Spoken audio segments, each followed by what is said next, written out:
Hi, BookTube, it's Amy. I'm here once again with a chapter from the unpublishable memoirs by A.S.W. Rosenbach. And today we're reading one titled The Purple Hawthorn. When the Appleton collection of Chinese porcelains was purchased en bloc by a well-known house doing business on Fifth Avenue, the celebrated purple hawthorn vase was considered the most precious of all. It was a large vase dating from the 17th century, and according to eminent authorities, it was of the great Qing dynasty, with the curious marks of the period known as Kangxi. The vase itself was very lovely. It was oviform, with a graceful flaring neck. The exquisite design showed a dwarfed May tree with the most beautiful purple blossoms, with rare foliage and gorgeous birds painted by a great, although unknown artist. The glazing was superb, being transparent and of unusual brilliancy. This noble work of art was valued at $200,000. Three men of vast wealth competed for the prize, and the lucky purchaser was the eminent banker John T. Sterling. Two financiers known the world over grew purple with jealousy when they first discovered that it was to go into the Sterling collection. Their faces resembled the color of the wonderful blossoms on the Hawthorn vase. Robert Hooker wanted to add it to his museum, this precious gift of the old Chinese gods. At the various places where the vase had been exhibited, he had often been seen gazing covetously at it. When it was offered for sale, he knew it was useless to ask the price, which was utterly beyond him. One day, Hooker read in the society columns of the Herald that Jasper Foster was going to take up his residence in Italy on account of the illness of his only daughter. He intended to sell his fine house on 17th Street and all the furniture that it contained. Now Jasper Foster was celebrated for one thing only. His name was known to fame for a single object. He was the owner of the mate of the celebrated purple hawthorn vase in the Appleton collection. Foster was an extremely modest, unworldly, retiring gentleman. In the last 15 years there had been many inquiries about the vase and the numerous offers to purchase it, but he had always declined to part with it. It had been the property of his father and his grandfather, who had bought it from a sea captain about the year 1820. But now Foster was in dire straits. His house was mortgaged, and his daughter was ill with a malady that required a milder climate than New York. It was on this account that he was going to take up his residence in sunny Italy.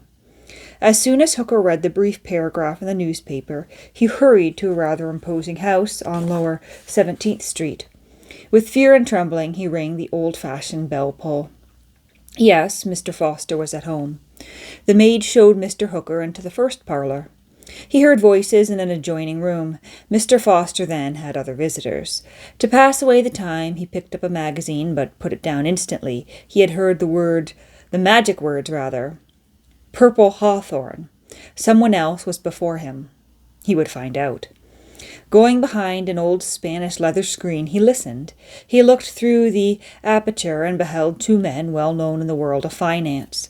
One was John T. Sterling, the other was James Thatcher, the celebrated collector. Mr. Foster was not there. It was early in the morning, and perhaps he had not completed his toilet.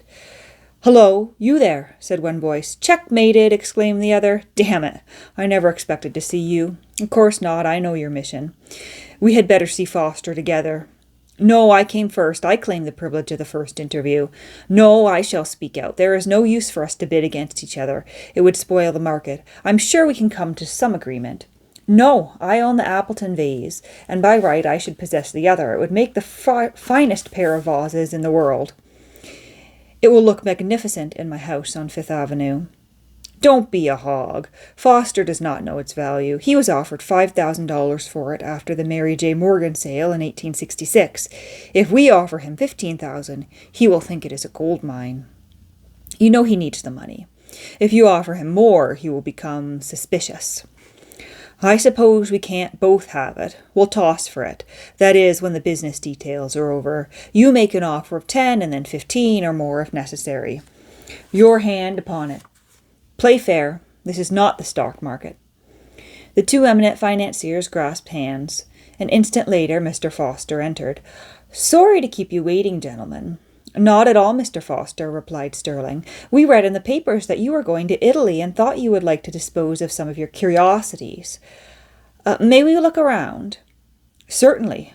I would like to sell some of the things. I hate to do it, but to be frank with you, the illness of my daughter has proved a great expense. I'm forced to sell out." The two gentlemen looked around. One purchased a Satsuma vase for $100, 75 more than it was worth. The other, after much consideration, bought an East Indian brass bowl for $50, an extravagant price. They seemed to ignore the beautiful vase in a glass cabinet in the corner. They were unconscious of its existence. "I have something really fine, gentlemen. The Hawthorn vase purchased by my grandfather. You know about it." "I heard something about it once, but I've forgotten all about it. I would be glad to look at the vase." They bent their heads. A thrill ran through them as they beheld the wonderful purple and the perfect glaze. "It's not bad. Of course, its shape might be better. People nowadays want the green or black. I have a beautiful famille rose. What do you want for it?" "I've never looked at it in that way. What's it worth to you? Some years ago I had a good offer on it, but I didn't need the money then." "Well, I'll tell you what I'll do. I don't want to be small about it. I'll give you 10,000 cash. Mr. Foster was visibly affected. "That is a good price, but I need more than that to see me settled in my little villa in Tuscany. What is your best offer?" "I'll give you $15,000 and not a cent more. And that's a mighty liberal offer." "Well, that's all right then. I'll let you know tomorrow." "Why not now?" "I want to consult my daughter, Caroline." "Well, I'll not hold my offer open another day. I'll be here tomorrow morning at this time." Please don't keep me waiting. You know I'm a very busy man." They paid Mr. Foster for their wares and passed out, one with an old vase and the other with a brass bowl in his hands. "I think we've got 'em," Hooker overheard one of them say as the two passed by him in the dimly lit room. Yes, worse luck. Hooker knew it was useless to make other offers. He had not the bank account to compete with the famous connoisseurs who had just left, and he knew Mr. Foster was a gentleman of the old school and would not use one offer to secure a better one. "Good morning, Mr. Foster. Why have I the honor of this visit?" "Well, to tell you the truth, I read in the Herald that you are going to move. I would like to know what price you hold on this house and lot." "Well, I'd sell cheap. Properties in this section are not worth what they once were. It is assessed at $70,000. There is a mortgage on it of $60,000. I'd take $75,000 for it. This section is too antiquated for residences, and business is moving uptown." "But I want it for a residence. May I look through it?" "Of course." Hooker examined all the rooms, noted the old-fashioned plumbing, and said that the whole house needed a thorough going over. "Well, I think I'll take it," he said. "Do you want the old furniture?" "I would sooner buy it furnished. That is, if I could buy it at a price." This was a golden opportunity for poor Foster. To sell his house with its worn furniture and the vase in a single day was an achievement. "I would sell the house and contents for $85,000. I must exempt one vase, however. I've just been offered $15,000 for it." "Not for a single vase." "Yes, would you like to see it?" It's not much use. I'm naturally curious." Mr. Foster, with great dignity, showed the beautiful Hawthorn vase. It gleamed silently in the glass case. "What? 15,000 for that?" "Perhaps if it is really worth anything like that, I can afford to speculate. I might obtain a better offer on it. I'll give you $95,000 for the house and its entire furnishings." "No, the lowest is 1,000. "Done. I'll take a chance. Give me an agreement of sale, and the matter's ended." Robert Hooker had a white elephant on his hands. The house was really worth but the value of the mortgage, and the furniture scarcely $5,000. What was he to do?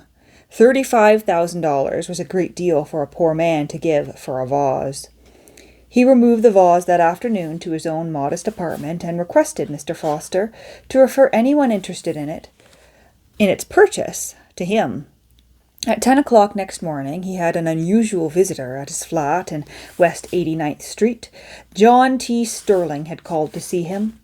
Hooker went into the living room, visibly embarrassed in the presence of the great man. "Good morning, Mr. Hooker. I'll state my business quickly. Mr. Foster tells me you purchased yesterday his house and furniture. Now I'd like to buy it, if it's in the market. I think I could turn it into a garage. I need one in that neighborhood. I'll give you 10% more than it cost you.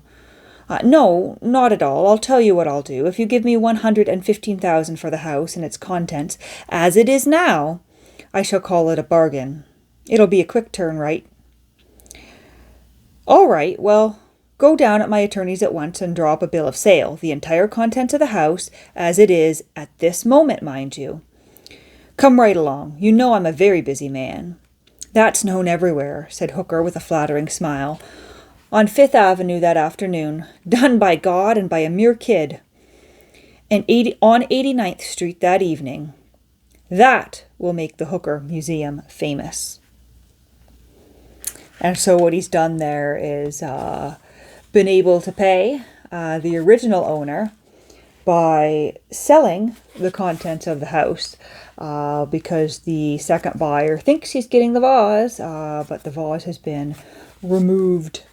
And so he got the vase, and this second gentleman has paid the price for it. And so that is the end of that chapter. The next chapter is titled The Disappearance of Shakespeare, which is about a little volume of Shakespeare presented by Francis Bacon that Hooker wants to add to his collection. We'll leave it at that for today, though.